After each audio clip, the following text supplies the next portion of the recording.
त्यांनी पुढील 5 वर्षामध्ये निवडून आल्यानंतर काय काम करावं या संदर्भातील संकल्प घेण्याच्या दृष्टिकोनातून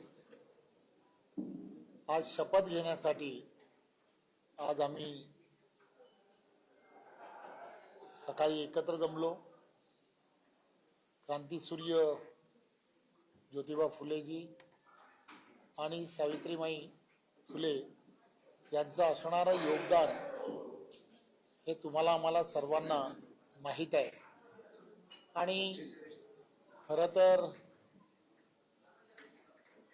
देशाचे पंतप्रधान नरेंद्र मोदीजी यांच्या नेतृत्वामध्ये आणि महाराष्ट्राचे लोकप्रिय असे मुख्यमंत्री आदरणीय देवेंद्रजी यांच्या नेतृत्वामध्ये केंद्रामधलं असणारं एनडीएचं सरकार आणि राज्यामध्ये असणारं देवेंद्रजींच्या नेतृत्वातलं महायुतीचं सरकार हे सातत्याने एक गतिमान सरकार कसं असावं त्याचे सर्वाचे एक्झाम्पल्स सेट करताना तुम्हाला आम्हाला सर्वांना दिसतंय। आणि याच पार्श्वभूमीवरती करोनाचा काळ ज्यावेळेला आम्ही सर्वांनी पाहिला आणि या करोनाच्या काळामुळे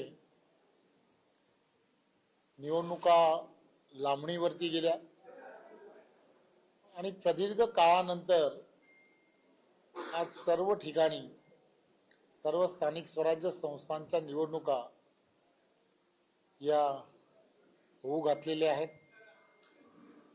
पुणे महानगर ज्या स्थानिक स्वराज्य संस्था म्हणून काम पाहतात या ठिकाणी सुद्धा अशी पारदर्शक व्यवस्था उभं राहणं आणि पारदर्शकता व्यवस्था उभं राहणाऱ्या विचारसरणीच्या हातामध्ये ती देणं हे अत्यंत गरजेचं आहे। सशक्त भारत बनवण्याची जी गरज आहे त्यासाठी सशक्त भाजपा आणि पार्लमेंट टू पंचायत भाजपा हा नारा देवेंद्रजी यांच्या नेतृत्वात महाराष्ट्रात आम्ही पुढे नेण्याचा प्रामाणिक प्रयत्न करतो। खरं तर अशा अनेक योजनांबद्दल सांगता येऊ शकतं, परंतु आपण सर्वांना त्याची कल्पनाही आहे। पंतप्रधान आवास योजनेपासून गरीबातला गरीब की जो रात्री उपाशी झोपू नये म्हणून 80 कोटी लोकांना गरीब कल्याण योजनेच्या माध्यमातून मोफत धान्य देणं, आरोग्याची असणारी व्यवस्था गरीबाला मिळाली पाहिजे म्हणून आयुष्यमान भारत सारख्या योजनेच्या माध्यमातून 5 लाखापर्यंतच्या कोणत्याही इलाजाला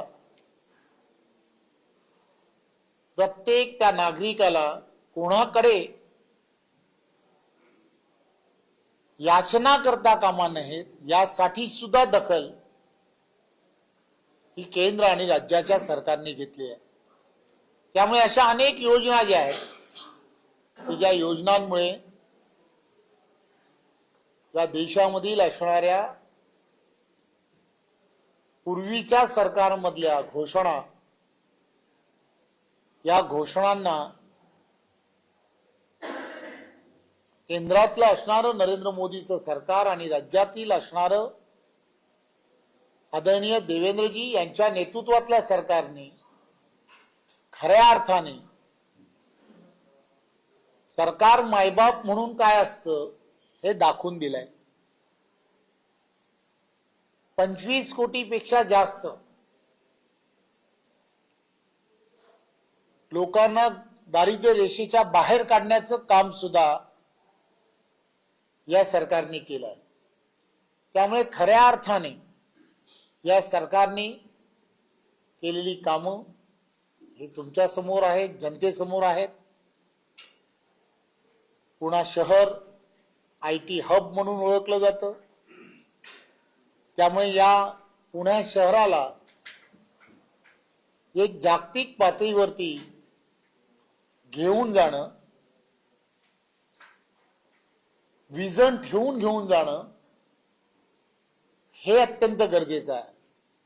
आणि हे विजन दूरदृष्टी असणारा नेते हे महाराष्ट्राचे लोकप्रिय असे मुख्यमंत्री आहेत याची आपणा सर्वांना कल्पना आहे. सर्वात जास्त FDA ज्याला म्हणतात हा यावेळेला महाराष्ट्रात यासाठी आला कारण आपण जाणता की पारदर्शकता ही यामध्ये फार मोठं काम करत असतं. उद्योगधंदे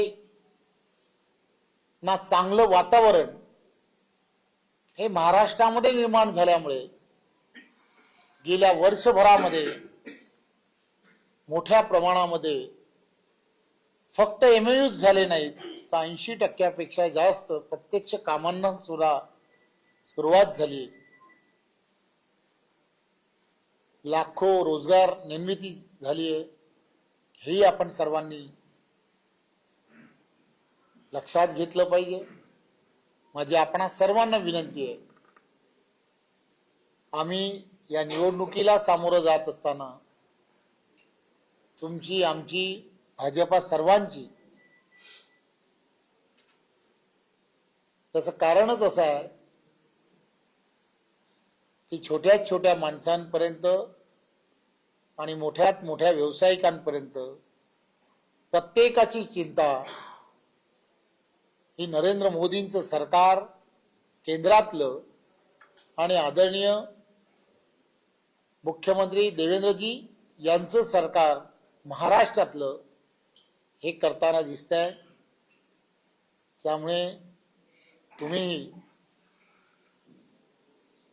तुमच्या माध्यमातून लोकशाहीचा चौथा स्तंभ म्हणून आपणा सर्वांना फक्त एवढीच विनंती आहे की ही निवडणूक एखाद्या प्रभागामधील नगरसेवक निवडून देण्यासाठी नाहीये. ही निवडणूक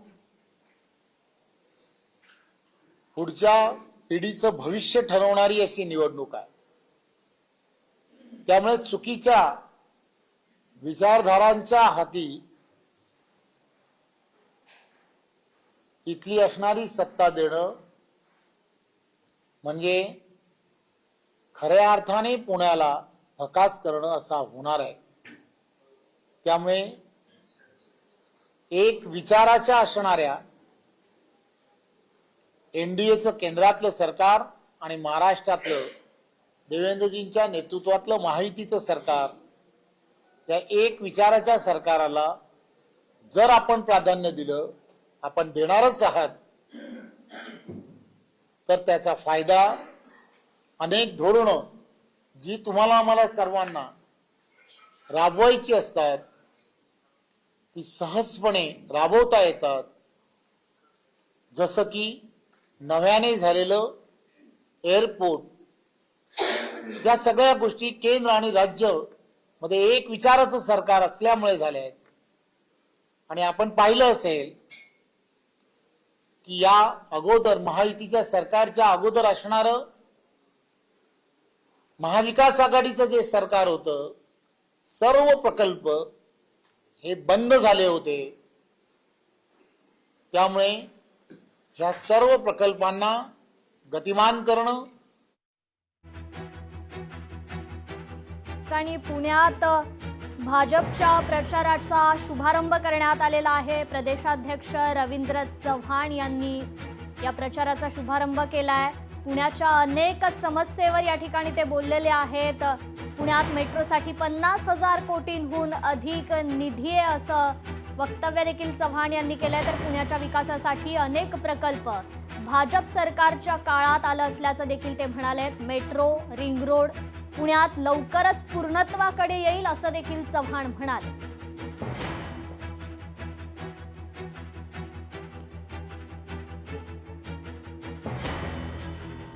वाहतूक कोंडीच्या समस्येकडे महाविकास आघाडीनं दुर्लक्ष केलं असं म्हणत त्यांनी महाविकास आघाडीवर देखील निशाणा साधलाय.